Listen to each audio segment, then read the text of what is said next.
So left hand one as your before. This is the full swing, obviously. Okay, I think potentially your posture does look better on that right hand one. Whether that's just an adjustment you've made, but for me it looks a bit of a slightly sort of straighter back there in terms of positioning. Okay, more over the ball there.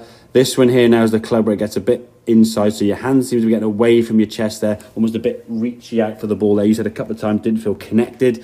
I think if your arms are reaching out and that club whipping behind you here is going to cause some problems. So you turned your hips early, as we said. In this case, a lot of hip turn. Then you kind of stop. Hips don't move. Now you start kind of rising up. So this sort of rising up here now is going to cause you to get your weight on your toes. Okay, so when you start going on your tiptoes now your lower half's got to try and react to that, get out your own way, and you can see now it looks quite sort of cramped and quite tucked there. You look at this movement here now where it's sort of setting up. Hands working, club face now working up there nicely, okay? As you start swinging back now, if you got the same as just for impact, how much more comfortable you looked there before impact, yeah? That one on the right-hand side, I mean, you're kind of like really trying to get that club out of the way, and you probably won't see this that easily, okay? But as you come through impact here now, kind of hands sort of trying to flick that club over, just please don't go right, yeah? Whereas this one here now, as you go through impact, okay? The club face now coming nicely down the line there, okay, as you're moving through. Yeah, so you're not having as much flick and twist. As I said, it is a short swing. Yeah, you're only finishing there. In time, I think you become more aware of how much the club is going to hit the ground and interact with the ground to get that kind of stopping. And then when you sort of turn through, how much turn to the ball you've got. I think you've definitely got to try and feel that your top half is taking the club away there.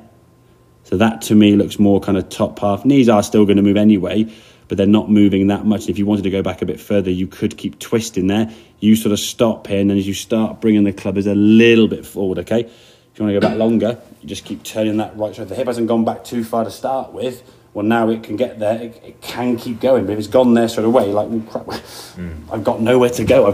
I've created my full kind of range of motion. Now I'm stuck, yeah?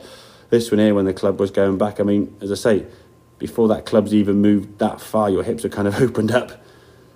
I mean, that club's gone barely above your ankles, and that hip's turned back quite a bit, where, I mean, your hip turn there looks similar in terms of how much you've moved, yeah?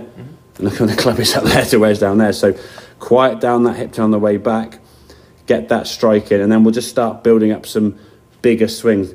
When you want to go to full is when you actually feel as though you can start the ball a bit more kind of this side of target with an open face draw, yeah? It's not an open face, obviously, to the path, but it feels like you're holding the face a bit more kind of that way through impact as opposed to kind of flick twisting, okay? So it's kind of a go-to, I suppose, when you start seeing this kind of like horrible cutty ones, and you've had a few kind of lofty, floaty, you had the odd shank that's soft to the side, and then towards the end, about 10, 15, 20 balls, you hit one where I went, it was all right, but you just happened to get the hands squaring up quick enough. But you're not playing golf that way, do you? It's too many kind of areas are going to have to come together. So get the top half working the club away first, so the hands work inside this way, hands going under your shoulders, not reaching out, and the club now you can see nicely in line. If you want to go back longer, we just turn a bit more. If you're only going to this far back, that's fine. I mean, this is still going about 130-ish yards, I think it went when it finished. So you weren't losing that much. So it's a kind of a go-to on the course as well. If things aren't going well,